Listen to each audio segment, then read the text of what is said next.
ప్రభునందు ప్రియమైన దేవుని బిడ్డలారా, ఈ ఉదయకాల సమయంలో మన ప్రభును రక్షకుడును విమోచకుడునైన యేసుక్రీస్తు పరిశుద్ధ నామం పేరిట మీ అందరికీ వందనాలు తెలియజేస్తూ, ఈ ఉదయకాల సమయంలో దేవుడు నిశ్చయముగా మిమ్మల్ని అందరినీ బహుగా దీవించునుగాక.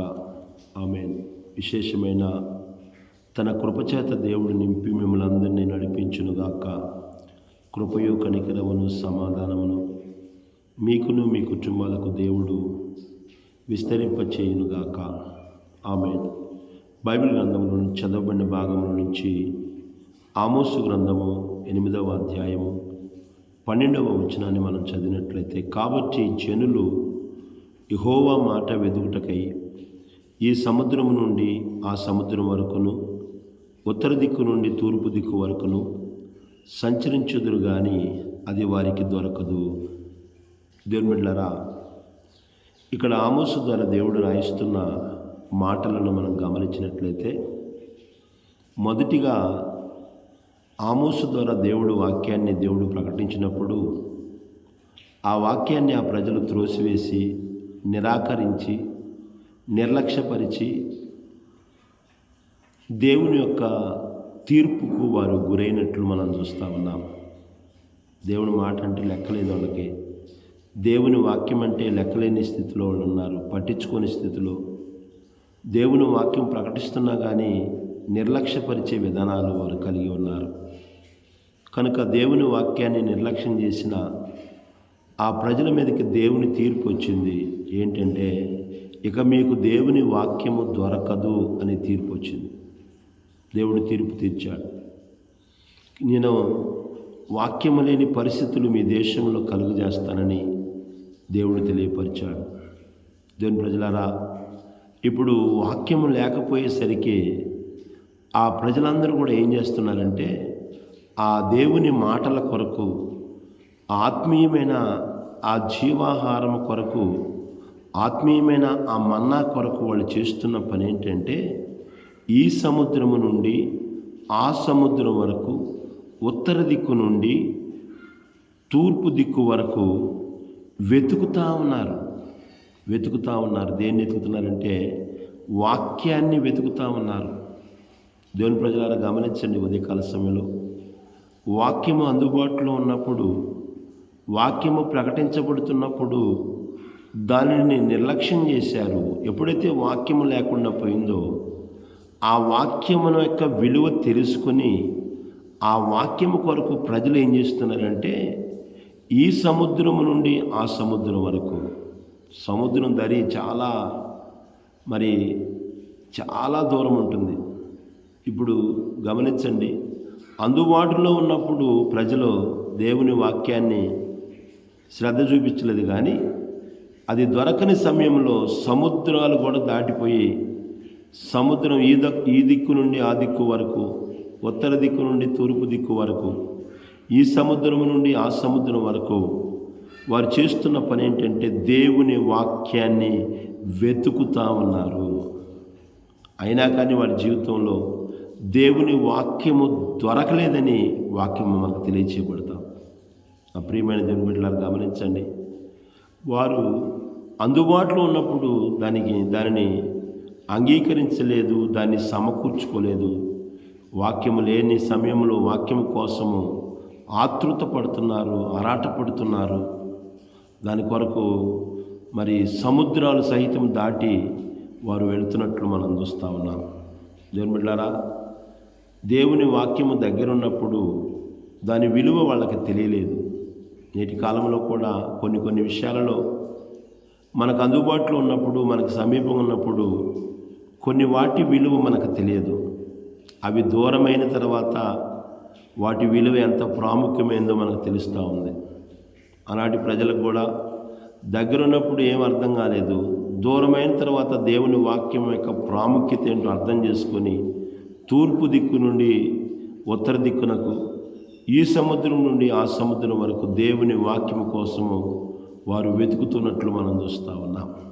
ఉదయకాల సమయంలో దేవుని బిడ్డలారా, వారు దేవుని వాక్యాన్ని వెతుకుతూ ఉన్నారు. గమనించండి, ఉదయకాల సమయంలో మన జీవితాలలో దేవుని వాక్యాన్ని వెతికే వాళ్ళగా ఉండాలి. గమనించండి దేవుని బిడ్డలారా, 119వ కీర్తనలో కీర్తనకాడిన దావీదు చెబుతున్న మాట, 119వ కీర్తన 105వ చరణాన్ని మనం చదివినట్లయితే కీర్తనకాడిన దావీదు అక్కడ చెబుతున్న మాట, నీ వాక్యము నా పాదములకు దీపమును నా త్రోవకు వెలుగై ఉన్నది. దేవుని బిడ్డలారా, కీర్తనకాడైన దావీదు దేవుని వాక్యమును గురించి మాట్లాడుతున్న మాటను మనం గమనించినట్లయితే, నీ వాక్యము అనే మాట చెబుతున్నాడు. నీ వాక్యము నా ప్రాణమునకు మరి నా పాదములకు దీపముగా ఉన్నది. పాదాలకి మనం రాత్రిపూట నడిచేటప్పుడు మనం వెళుతున్న మార్గాల్లో వెలుగు అనేది చాలా అవసరమై ఉన్నది. చీకటిలో మనం నడవలేని పరిస్థితి. కానీ దేవుని వాక్యము మన జీవితాలకు అది మన ప్రాణాన్ని తెప్పరిల్లజేస్తుంది. దేవుని వాక్యము మనల్ని నడిపిస్తుంది. దేవుని వాక్యము మనల్ని బ్రతికిస్తుంది. కనుక దేవుని వాక్యాన్ని వెతికే వ్యక్తులుగా మనం ఉండాలి. అందుకని దేవుని వాక్యం చెబుతుంది, నీ వాక్యము నా పాదములకు దీపమును నా త్రోవకు వెలుగై ఉన్నది. మనల్ని నడిపించేది దేవుని వాక్యం. పాపములో పడకుండా మనల్ని తప్పించేది దేవుని వాక్యం. దేవుని వాక్యం ఎంతో బలమైనది, శ్రేష్టమైనది, గొప్పది. కనుక దేవుని వాక్యాన్ని మనం వెతికే వ్యక్తులుగా ఉండాలి. బైబిల్లో మనం ఇంకా ఏమేమి వెతకాలని మనం బైబిల్ గమనించినట్లయితే చూడండి దేవుని బిడ్డలారా, మత్తయి సువార్త 6వ అధ్యాయము 33వ వచనాన్ని మనం చూసినట్లయితే, ప్రభువైన యేసుక్రీస్తు వారు కొండ మీద ప్రసంగం చేస్తూ ఆయన దగ్గరకు వచ్చిన ప్రజలతో మాట్లాడుతూ వారితో ఆయన చెబుతున్న మాటలను మనం గమనించిన 6వ అధ్యాయము 33వ వచనం మనం చూసినట్లయితే, కాబట్టి మీరు ఆయన రాజ్యమును నీతిని మొదట వెతుకుడి, అప్పుడు అవన్నీ మీకు అనుగ్రహించబడును. యేసు ప్రభు చెబుతున్న మాట. కాబట్టి మీరు అనే మాట ప్రభు చెబుతా ఉన్నాడు. దేవుని వాక్యాన్ని వినటానికి ఆయన దగ్గరకు వచ్చిన ఆ ప్రజలతో యేసయ్య చెప్పే మాట ఏంటంటే, కాబట్టి మీరు మొదట ఆయన రాజ్యమును నీతిని వెతుకుడి అని చెబుతా ఉన్నాడు. దేవుని ప్రజలారా, దేవుని రాజ్యాన్ని మనం వెతకాలి. ఎందుకంటే ప్రభువైన యేసుక్రీస్తు వారి లోకానికి ఎందుకు వచ్చాడంటే, నశించిపోతున్న ప్రతి మానవుణ్ణి, పాపశాపముల ద్వారా నరకానికి పోతున్న ప్రతి మానవునికి నిత్య జీవము, దేవుని రాజ్యమును అనుగ్రహించడం కొరకే ఆయన ఈ లోకానికి వచ్చాడు. కనుక దేవుని బిడ్డలారా, మనము ఆ దేవుని రాజ్యాన్ని వెతికే వాళ్ళగా ఉండాలి. యేసు ప్రభు చెబుతా ఉన్నాడు కొండ మీద ప్రసంగంలో, ఆయన దగ్గరకు వచ్చిన ఆ ప్రజలందరితో, కాబట్టి మీరు ఆయన రాజ్యమును నీతిని మొదట వెతుకుడి.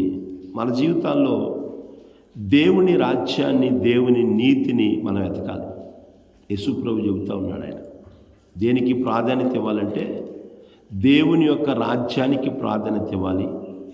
దేవుని వాక్యానికి ప్రాధాన్యత, దేవుని యొక్క నీతికి మనం వెతకాలని యేసు ప్రభు చెబుతున్నట్లు మనం చూస్తూ ఉన్నాం.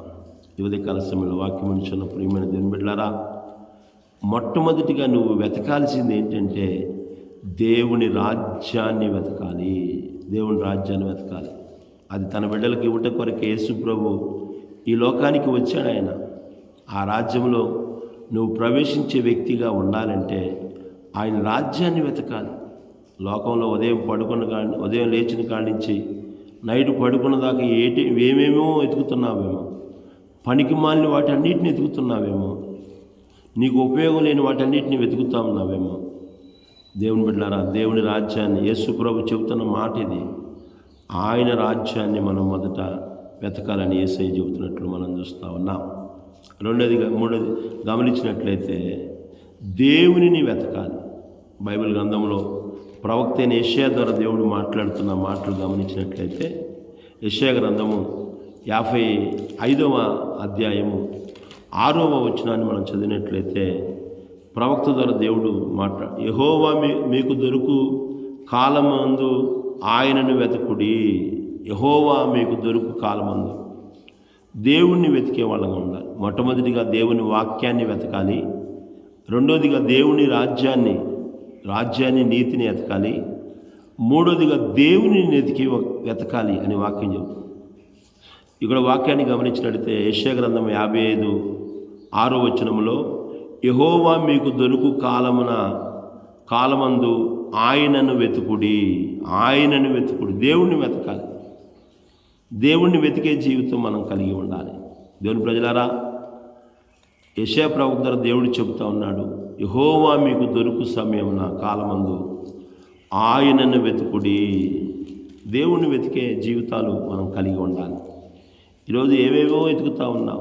మనల్ని బాధ పెట్టేవి, మనల్ని కృంగదీసేవి, మనకు ఉపయోగం లేని వాటిని ఎన్నో వెతుకుతూ ఉన్నాడు ఈరోజు మానవుడు. కానీ దేవుణ్ణి వెతికే వ్యక్తులుగా మనం ఉంటున్నామా? ఆయన బిడ్డలుగా ఉన్న మన జీవితాలలో దేవునిని వెతికే జీవితాన్ని మనం కలిగి ఉండాలి. దేవుని ప్రజలారా, దేవుడు మనతో మాట్లాడుతూ ఉన్నాడు. చూడండి, దావీదు అంటున్నాడు 63వ కీర్తన 1వ చరణాన్ని చూసినట్లయితే, దేవా నీవే నా దేవుడవు, వేకువన నిన్ను వెతికేదను అంటాడు. దేవుణ్ణి వెతికే జీవితం దావీదు కలిగి ఉన్నాడు. దేవుణ్ణి వెతికాడు. నన్ను వెతుకువారు నన్ను కనుగొందరని వాక్యం తెలియజేయబడుతుంది. నన్ను వెతుకువారు నన్ను కనుగొంటారు. ఉదయకాల సమయంలో దేవుని బిడ్డలారా, దేవుణ్ణి వెతికే జీవితం మనం ఉండాలి. దేవుడు ఆకాశము నుండి ఆయన నరులను పరిశీలన చేస్తూ ఉన్నాడంట, పరీక్షిస్తూ ఉన్నాడంట. వివేకము కలిగి దేవునిని వెతుకువారు కలరేమో అని దేవుడు ఆకాశము నుండి నరులను పరిశీలించినని బైబిల్ వాక్యం మనకు తెలియచేయబడతా ఉంది. ఆయన ఆకాశము నుండి ప్రతి ఒక్క మానవుణ్ణి గమనిస్తూ ఉన్నాడు. ఎవరు ఏమి వెతుకుతున్నారో, దేనిని వెతుకుతున్నారో అవి ఆయన పరిశీలన చేస్తూ ఉన్నాడు.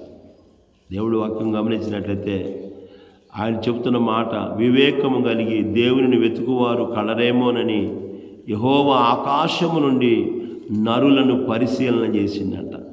ఒక్కళ్ళ కూడా నోవాహు కాలంలో మనం చూసినట్లయితే ఒక్కళ్ళ కూడా దేవుణ్ణి వెతికేవాళ్ళు లేరు. తమ మార్గాలన్నీ చెరిపి వేసుకున్నారు. ఇష్టానుసారమైన జీవితాలు వారు జీవిస్తూ ఉన్నారు. అప్పుడు దేవుడు మాట్లాడుతున్న మాట ఏంటంటే, బిడ్డలారా, దేవుణ్ణి వెతికే జీవితము ఎవరు కలిగి లేరు.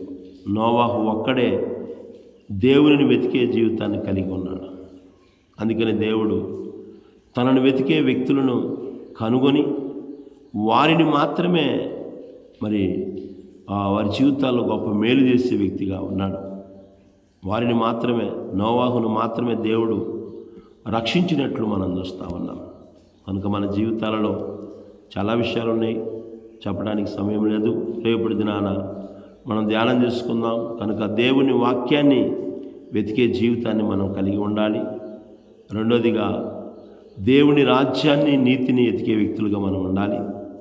మూడోదిగా దేవుని వెతికే జీవితాలు మనం కలిగి ఉండాలని దేవుని మాటలు మనకు తెలియచేయబడుతూ ఉన్నాయి. కనుక ఆ విధంగా దేవునిని వెతుకుతూ ఆయనను కనుగొని ఆయన ద్వారా కలిగే గొప్ప మేలు పొందుకునే కృపను, ధన్యతను ప్రభు ప్రతి బిడ్డకు దయచేయనుగాక. దేవుడి కొద్ది మాటలు మనందరి వినికిడిలో దీవించి ఆశీర్వదించునుగాక. ఆమేన్. ప్రార్థన చేసుకుందాం.